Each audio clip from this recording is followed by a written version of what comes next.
Hello students, welcome to the channel.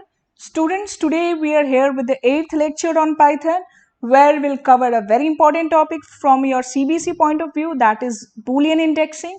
Well student, today is the last topic for the chapter 1 according to your syllabus, and after this we'll be starting with the practice questions for chapter 1 as well as the new lectures from chapter 2. So I hope students आपको अभी तक के Python के जो topics हमने cover किए हैं वो अच्छे से समझ में आए हैं, आप उनको रिवाइज कर लेंगे for the upcoming practice sessions on Python. So well student, today this is a very important topic, Boolean indexing. I can expect a 2 or a 3 marks question in the board exams from this topic. बहुत ही simple है, छोटा सा topic है क्योंकि majority of the portion corona outbreak की वजह से आपके सिलेबस से ओमिट कर दिया गया है 2021 बोर्ड एग्जाम्स के लिए. तो जितना कि इस वीडियो में कवर होगा वो मोर देन सफिशिएंट है आपके बोर्ड्स के लिए. So students, let us begin. Well student, the first and the foremost thing is what does the word Boolean indexing mean? है ना, नाम से ही समझना होगा हम लोग को. देखो जैसे कि बुलियन का मतलब अभी तक हम लोग जानते हैं कंप्यूटर में कि computer understands binary numbers, Boolean algebra, something related to true और फॉल्स, ये हम लोग तो जान ही रहे हैं. तो बुलियन हेयर रिप्रेजेंट ट्रू और फॉल्स या 0 एंड 1, जहाँ पे 0 का मतलब फॉल्स हुआ, 1 का मतलब ट्रू हुआ. सो बुलियन जहाँ पे भी होगा वहाँ हम लोग सोच लेंगे कि ट्रू या फॉल्स है, या तो 0 और 1 का कुछ ना कुछ यूज होने वाला है. नाउ इंडेक्सिंग हम लोग, if you remember the last lecture student, हमने पढ़ा था कि रो के जो लेबलिंग है, रो के जो इंडेक्सिंग है उसी को हम यहाँ पे इंडेक्स बोलते हैं, जबकि कॉलम के इंडेक्सिंग को हम कॉलम नेम्स बोलते हैं. तो बुलियन इंडेक्सिंग का मतलब क्या हुआ कि हमारे एक डेटा फ्रेम के अंदर, जैसे हम लोग का जो प्रीवियस एग्जाम्पल था स्टूडेंट, उसमें जैसे रो का लेबल हमने दिया था दिल्ली, है ना, चेन्नई, इस तरह का जो नाम हम दे रहे थे, तो ये था रो इंडेक्सिंग. तो बुलियन इंडेक्सिंग का मतलब क्या हुआ कि रो में ये सारे नाम नहीं होकर ट्रू या फॉल्स होना, 0 या 1 होना, वही है बुलियन इंडेक्सिंग, जहाँ पे हम as a index Boolean values को यूज कर रहे हैं. Now you must be surprised na ki why do we need that, what does it make sense to have true or false as the row labeling here. So well student, we'll explore this in this today's video. Now one more thing, so then why do we need boolean indexing? This is a very important feature of data frame, जहाँ पे data frame आपको रो indexing में user defined नाम के साथ साथ additionally आपको ये फीचर देता है कि जहाँ पर आप रो इंडेक्सिंग की जगह बूलियन वैल्यूज यूज कर सकते हैं. Let us see in details. So you'll write down that it refers to having Boolean values, that is true or false or 0 or 1, as indexes of a data frame. Now where do we need Boolean indexing? एक real life problem समझना ज़रूरी है यहाँ पर, जहाँ पे हम ये analyze कर सकें कि Boolean indexing actually में क्यों यूज़ हो रहा है और कहाँ यूज़ होगा. तो फॉर एग्जाम्पल स्टूडेंट, हम लोग एक सिचुएशन लेते हैं, जैसे कि आपके ऑनलाइन क्लासेस चल रहे हैं अभी. तो मान लेते हैं कि आपके स्कूल वालों ने डिसाइड किया कि ऑनलाइन क्लासेस वीक में हर दिन नहीं होकर अब वीक में 3 दिन ऑनलाइन क्लासेस होंगे और 2 दिन बाकी आपके प्रोजेक्ट या ऑफलाइन एक्टिविटीज़ के लिए उन्होंने इंगेज किया. चलिए ठीक है, तो फिर हम एग्जाम्पल लेते हैं कि ऑनलाइन क्लासेस हमने अज्यूम किया कि मंडे को ऑनलाइन क्लास हो रहा है, वेडनेसडे को होगा एंड फ्राइडे को होगा. सो बाकी rest of the days, that is Tuesday and Thursday, आपके ऑनलाइन क्लासेस नहीं हो रहे हैं.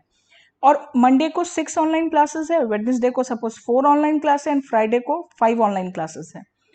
तो स्टूडेंट, हम इस सारे इंफॉर्मेशन को एक डेटा फ्रेम में बहुत ही इंटरेस्टिंग वे में स्टोर कर सकते हैं, जहाँ पे हम डेज ले लिए, यहाँ हम नंबर ऑफ क्लासेस ले लिए. अब यहाँ हमने सारा डेज ले लिया, Monday, Tuesday, Wednesday, Thursday, Friday and Saturday, हमने यहाँ सारा डेज ले लिया और हम यहाँ स्टोर कर ले रहे हैं. क्योंकि ट्यूसडे को कोई क्लास नहीं हो रहा, नंबर ऑफ क्लासेस 0 हो गया, वेडनेसडे को 4 क्लासेस हो रहे हैं, फ्राइडे को 0 एंड थर्सडे को 0 एंड फ्राइडे को 5 ऑनलाइन क्लासेस, सैटरडे अगेन 0.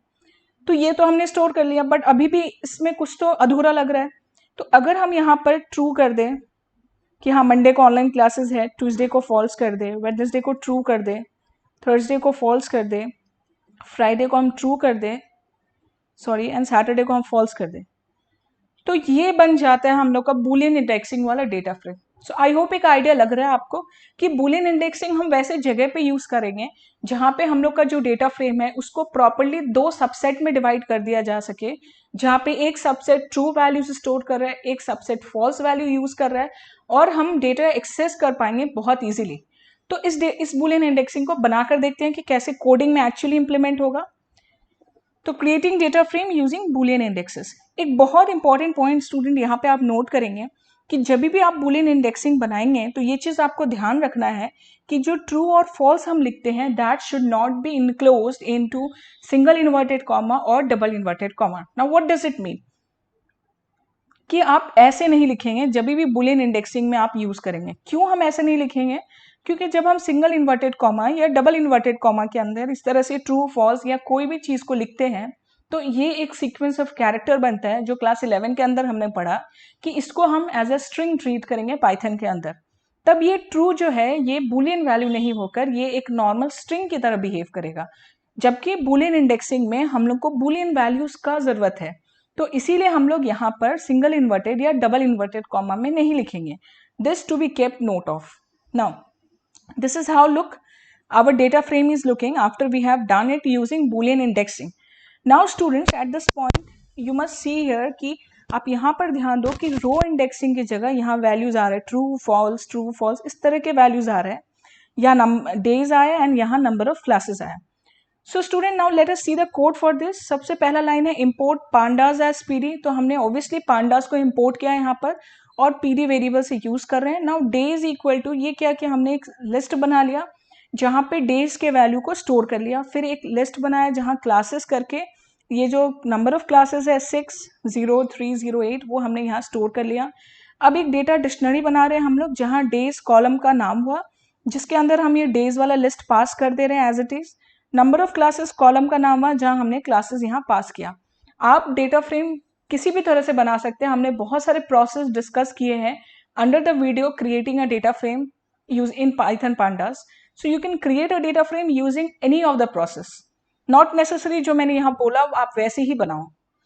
फिर स्टूडेंट्स यहाँ पे ये मोस्ट इंपॉर्टेंट लाइन है, यहाँ पे आप ध्यान देंगे कि df1 यहाँ पे डेटा फ्रेम का नाम हुआ and pd dot data frame हम लोग अभी तक यूज कर रहे थे वैसे ही है।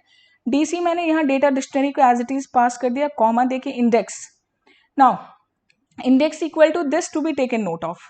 हमने यहाँ पे सिंगल इन्वर्टेड या डबल इन्वर्टेड कॉमा के अंदर बुलियन वैल्यूज नहीं डाला है और ट्रू फॉल्स करके हमने यहाँ पे इंसर्ट कर दिया। Now when we print this we get the data frame at this way. So I have used this method only and this example only because this is there in your Sumita Arora book. तो आपको video lectures के बाद अपने text book को clearly समझने में कोई problem ना हो। So this example is very clear I hope. सिर्फ एक यही नया लाइन यहाँ पर दिख रहा है हम लोग को जहाँ पे इंडेक्स में हमने यहाँ पे ट्रू फॉल्स असाइन कर दिया। तो अब इसी की तरह से स्टूडेंट जैसे ट्रू फॉल्स कर रहे थे वैसे ही हम लोग यहाँ देखेंगे कि boolean indexing can also be created using 1 and 0। How? So this is how we create indexes using 1 and 0।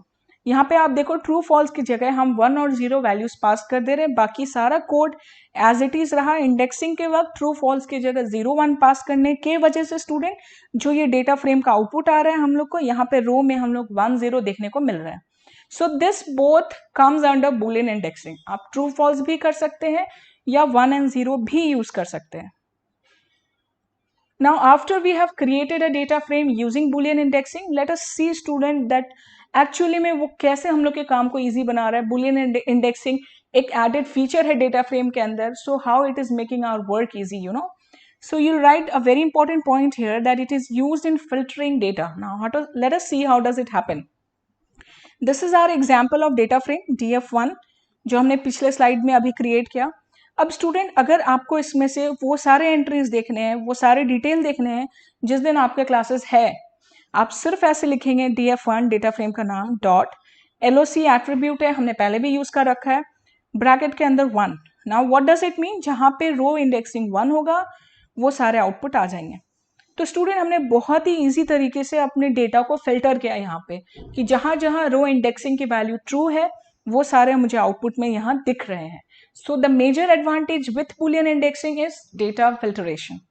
Students, as the way we did it for 0 and 1, in the same way we can do it for true and false. देखो ये वाला जो पहले लिखा हुआ है ये data frame 1 है हम लोग का जो हम लोग अभी क्रिएट किए हैं and we can write even like this df1.loc bracket में false या true जो आप चाहते हो, और यहाँ पे जो false entries है वो सारे आउटपुट हम लोग को यहाँ देखने को मिलते हैं।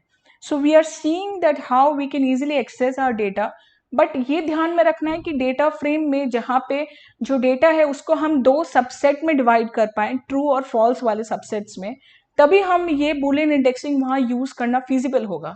मान लेते हैं एक ऐसा सिचुएशन है जहां सिर्फ हमने एम्प्लॉय का डेटा स्टोर करा है, आईडी, नेम, एज और salary.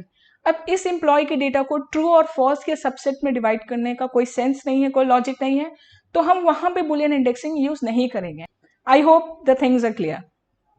With this students, we are done with the topic boolean indexing because बहुत सारे further topics जो boolean indexing के अंदर हैं वो 2021 के syllabus से omit कर दिया है boards ने for the corona outbreak situation. So this makes this topic the easiest one from the Python series. I hope it is clear to you. If you still have any doubt, anything to share with me, please drop in the comment section and I'll get back to you with the answers. Further students, you can join the Telegram link.